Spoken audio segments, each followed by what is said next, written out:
Alrighty, so we're going to keep talking about ways to look at data and to measure data. So today we're going to talk about something called measures of central tendency. So I think the terminology really gets in people's way here, but if you think about what these words mean, so a measure, that's just a numerical way of representing something, so to be able to look at a value, to talk about how it compares. Central just means like in the middle, and tendency has to do with what are the trends or patterns. Really what this means then is just what are some numbers we can use to describe patterns in how data looks around the middle of the data set. So what kinds of patterns or trends can we see with the numbers at the middle? So there's three of them that are super common that you will look at and know very familiarly here, these three things. So if you can take a moment, then the next slide, there's a spot for you to jot down information. Pause the video for a second and jot down what you think you know about these three items, and then we're going to compare and talk about each one of those.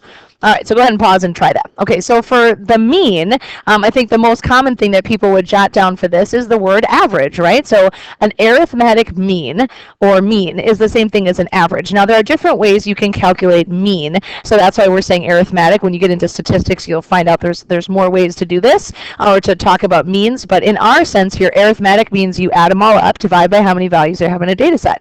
And we've been doing this for a long time. Now, what you have to be careful of when you talk about averages is when they might be appropriate to use and when they maybe wouldn't. So I'll give you a situation. Say you're talking about cost of homes and you're trying to advertise and you're looking at cost of homes, say in Hastings.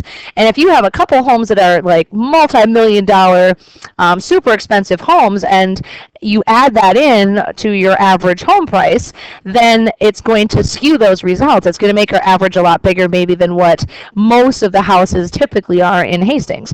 So what happens if you have outliers, so these numbers that are very much larger or smaller than sort of most of the values, it definitely can affect your average. So you have to be really careful when you're looking at averages, taking those outliers into consideration. So there's another way that we can measure central tendency, which is this idea of median, which hopefully you came up with was the middle score. When you put them in order, remember, smallest to biggest or biggest to smallest, not just whatever happens to be sitting in the middle.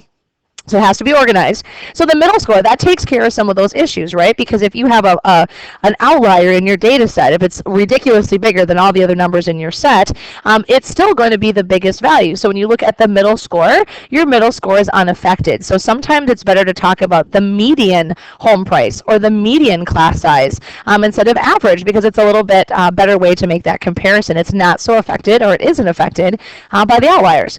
And then the last one is called the mode, the most often occurring score. I always remember the O's, most often. So that's the one that occurs most frequently in a data set. Now, do you have to have a mode? Well, no, because if every data set, or in your data set, if every value happens the same number of times, then there's no mode. Or could you have more than one? For sure.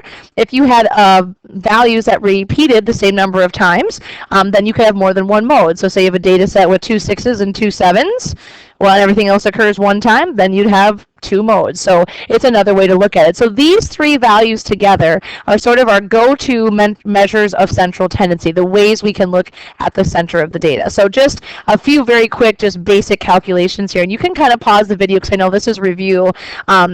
Oops, I should start with mean, to make sure that we know how to calculate these. So mean, median, and mode. So go ahead and do that calculation for the first one here. Pause the video so you can try it yourself, and then take a peek and check back in and see if you're on the same page with me. Okay, so for average, we need to add up all the values and then divide by how many values we have. So we do need to actually go through and count and see how many there are, which are 9. And so then our average would be 15.6. So think about this.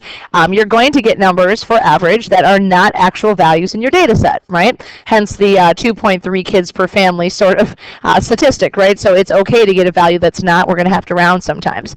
And we had to total them up. Okay, median. To do the middle, we're going to have to do some sorting and organizing here. So we do have to get the values in a way that makes sense for us to be able to look at them here.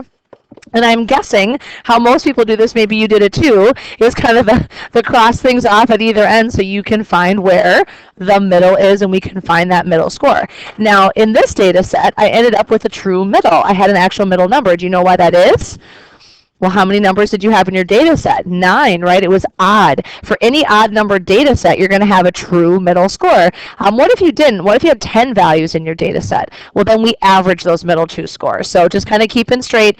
We talked about these things before, but we'd have to average those middle two if you had an even number. And then mode. Do we have a mode? Well, sure we do. It looks like we have 2 of them. We have, looks like 12 and 16. Okay, so let's talk about the values here. Which do you think are most useful for describing this data set? Which ones represent it best? Well, look at the mean and the median. They're pretty darn close together, right? They're only 4/10 apart. So what that tells me is that either one of those will probably be pretty good, and it also tells me that we don't have what kinds of numbers in our data set. Probably don't have outliers, right? Because if we had an outlier, say instead of having that 21 for the top number, say it was 70 instead of the 21.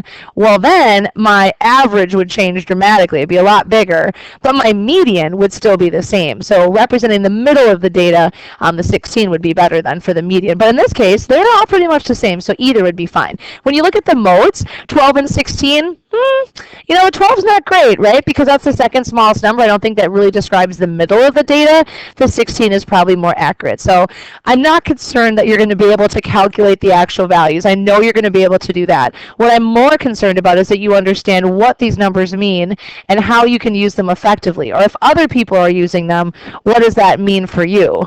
Get it? Mean? Have to do that at least once. That's the only time, I promise. So when you think about how these numbers are being used, what implications does that have? How do your interpretations of the situation change? People can really manipulate values to make you think anything they want to. So just be aware of that as you look at your values.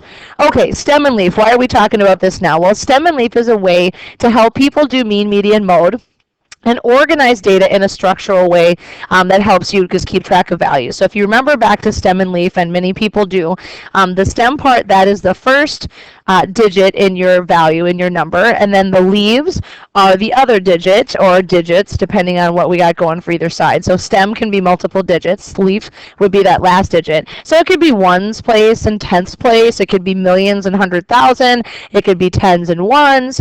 Really just depends on what the numbers are in your data set. So taking a look at ours, we have 2-digit numbers. That means the stem will be the tens place, and the leaf will be the ones place. So how would we record a 10? Well, a 10 would be a 110 and a 0 in the 1 spot. Now, what if you had, like, say, a 7 in this data set? Say it was 7, a single digit. How would you record that? Well, it would be a 0 and then a 7. So stem would be 0 because you don't have any 10s, and the leaf would be 7. So you can record multiple sets of things on this stem and leaf. Just remember what the place value is. And so what would be next would be a 12 and a 12, a 15, a 16, a 16, and an 18. And then we would jump up to 20, so a 0, and 21.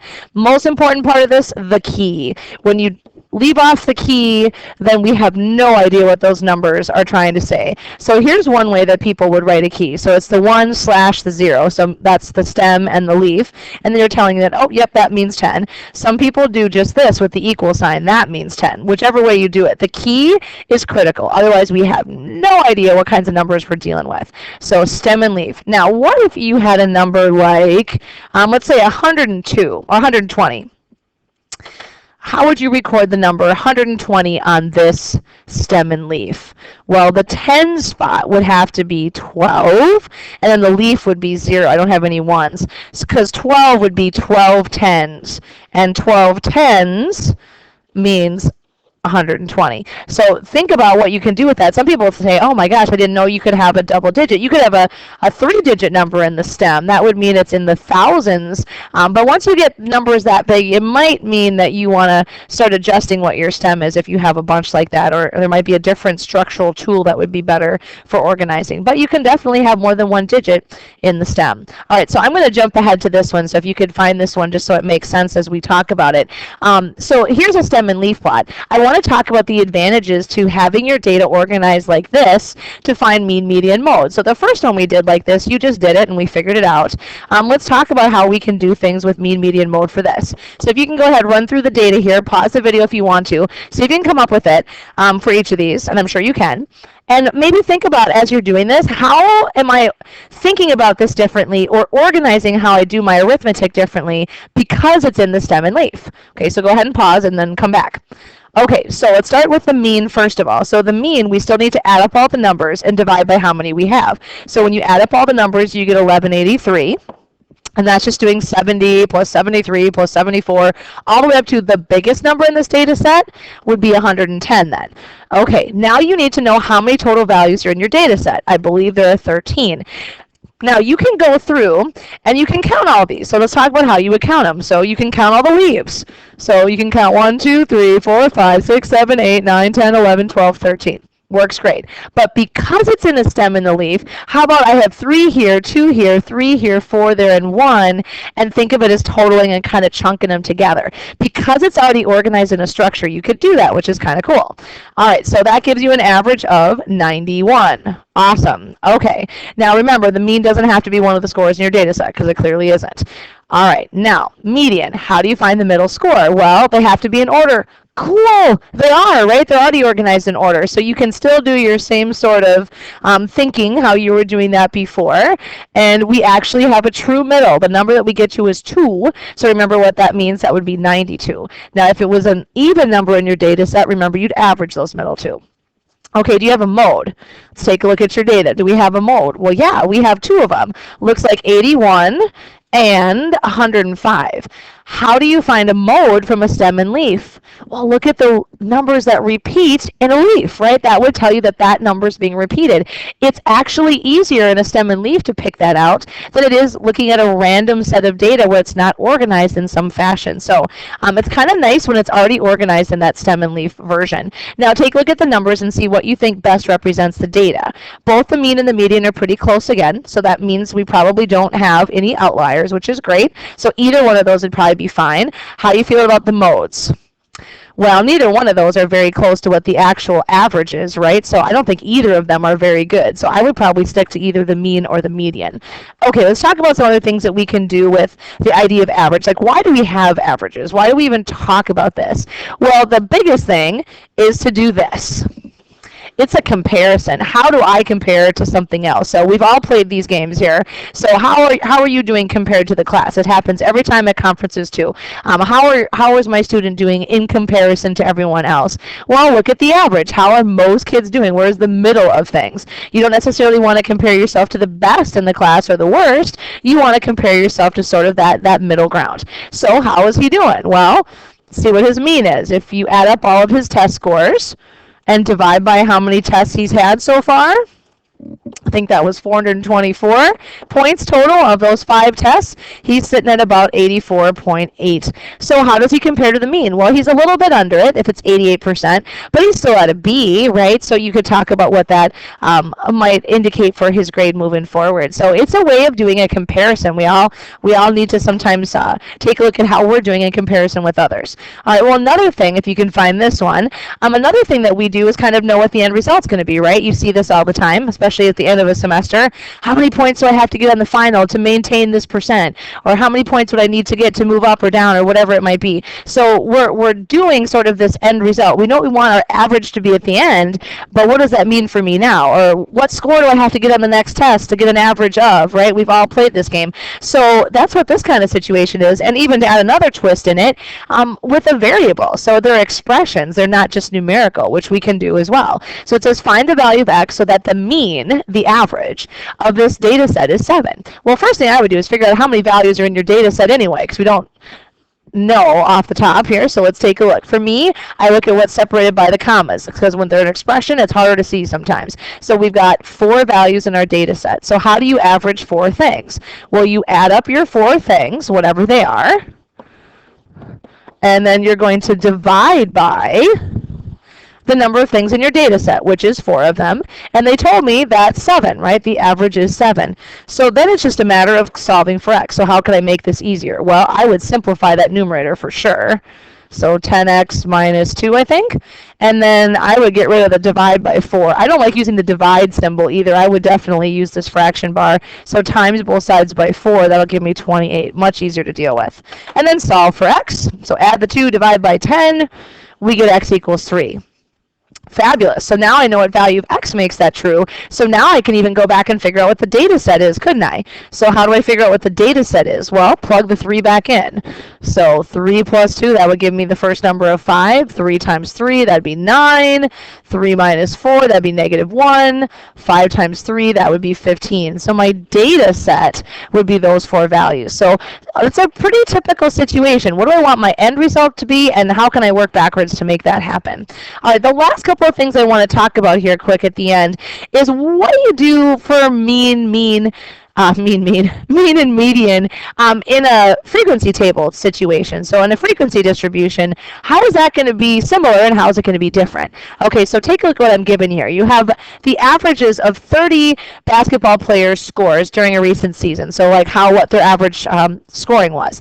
And I have it organized. So with this first column is telling you the intervals here of what their scores were. So these are the intervals of the scores that these players had. So 10 to 12 would mean all the guys that had 10 to 12 points, and then 12 to 14, remembering how we calculate those. So if I scored 12 points, which interval would you record it in? Well, the 12 to 14. So I just keep track of where they are. So those are the scores. Frequency, the last column, that's telling me, or that you can see here, the last column is telling me how many in each of those categories. So if I total those all up, that's how many total players I have. So there's 30 players total. That's adding up the frequencies. So the class marks then, to talk about what we did before, class mark is the middle of the interval, so like the median. So it's the middle score in your interval. So 11, 13, 15, etc. Those would be the middle scores. Now, I'm asking you to calculate an average. So what do you need to do to calculate an average? You add up the scores and you divide by how many you have. So here's my question to you. Did I actually give you the scores that the basketball players had? Well, no. I just told you how many were in each of those intervals, but I don't actually know the scoring totals for each of the players. So I can't actually calculate the mean because I don't have the actual data. I don't know those numbers. But what I can do is I can find the estimate of the mean, it's supposed to be an M, by using the class marks. So we're going to use those class marks to represent the interval, the scores. And so it's going to be an estimate. It's not going to be the exact value because I can't add up and divide by how many numbers I have if I don't have the numbers. But I can definitely use the class marks as a guesstimate. So the 11 will represent the first interval. The 13 will represent the next one, and so on. And I said that's another reason we need to be able to use these. One was to make that line graph we did for a histogram versus the frequency polygon. But for these, it's going to be a great tool to be able to calculate an average. But again, it's going to be an estimate. Okay, so how do you find an average? Well, we add up the scores. So what are my scores? The first score is an 11. That's what's going to stand for that first class. And I have one of them. So I have an 11. Okay, and the next one, my score that I'm going to use is going to be 13. How many do I have? 3 of them. So if I'm going to write that out like you would normally, if you're going to add up all the scores, that's what you have to do, right? You have 13 3 times. Okay, next score is 15, and you've got 5 of them. Now, I'm not going to keep going any further than this because I'm looking at that next number thinking, uh-oh, right? There's going to be 12 17s. I don't want to write this. Is there a faster way? Well, instead of saying 13 plus 13 plus 13, what could you say instead? Well, there's 3 of them, right? So 3 times 13 and 15 times 5, right? So use multiplication a lot faster, especially when you get to this next one. 17 times 12, 19 times 5, and then 21 times 4. And when we total all of that up, I think it's 508, double check.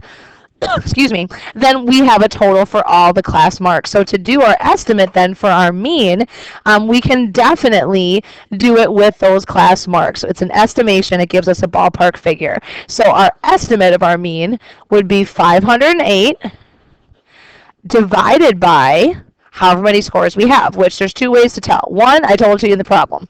Cool. We won't always, though. The better way is to know that you're adding up the frequencies, so dividing by 30, and that would give us an average of, I think it's 16.9. So our estimate, we can get pretty much on target. And if you look at that value, that throws you right in here. That seems pretty reasonable, right, for the set of data that we have. Most of the kids seem to fall in that category.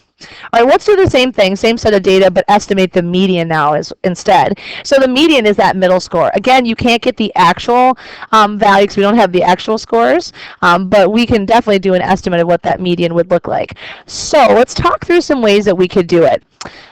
First one is, well, you could just list out the scores like what I was doing the last time. So I have 111, I have 3 13s, I have 1, 2, 3, 4, 5 15s, etc. I'm not going to do those 17s. And you can keep going, and then you could do it how you normally did. But do you really want to write out 30 values? Because remember, that's how many there were, right? There were 30 altogether. So maybe pause the video and see if you can think about a way that you could find the middle score of these 30. So if you have 30 scores, what would be in the middle? Okay, so here's an idea. If you have 30 things in a line, where would your middle be? Well, it would be between the 15th and 16th score in your data table. Okay, so is there a way from the frequency distribution I could figure out where the 15th and 16th score is? Can you kind of count in from the ends to be able to do that? Well, I'm going to do something called a cumulative frequency. So I'm going to kind of count down here. So after the first one, there's one value in the data set. Then after the second interval, there's 4 altogether, right? Because we had 1 in the first one, then 3 more. Then we have 5 more. That would be 9 total. Then we have 20 more values, 12 more values. That would put us at 21. And then we'd have 26, and we have our 30. So we can get, that's called the cumulative frequency. It's kind of like a running total. So where would the 15th and 16th score be? Well, we were at 9 when we got to this one. So we got all the way to the 21st score with that one, which means scores 10 through 21 are all sitting right in here. So that means my 15th and 16th score would have to be in this interval, right? Because we get all the way to 21. So that means both of those scores are 17. And if we average those two scores, we would still get 17, right? So the middle, the median score in this one would be a 17. Now, another way to think of it, some people go from both ends and they say, oh, look, so the first two categories up top, that gives me a total of 4. And then this one on the bottom is a 4, so they kind of cross each other out. And then the next one's a 5, and this one's a 5. So they sort of cross each other out, which leaves you with these 12 in the middle, which must contain those middle two scores. Another great way to think of it, so you can kind of chunk groups from either end instead of actually writing out all 30 to find that middle. So it's another way to look at it. So measures of central tendency, great way to think of ways to represent numerically with numbers where the center of your data is. So mean, median, and mode.